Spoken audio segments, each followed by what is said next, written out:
Hi everyone, in today's tutorial I will show you how to replace an image in Figma. So here I have a web design project, a landing page, and I will show you an example here. So I have this popular residences section and I want to replace this image of this house.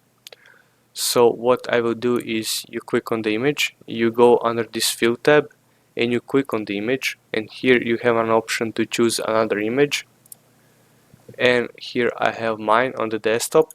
You click open and now you have this crop option chosen, so you can move this image around and position it however you want, or if you want to you can choose another option, for example fit or fill. I will leave this to fill option, and that's it. Now I have this image replaced with another one, and that's how you do it.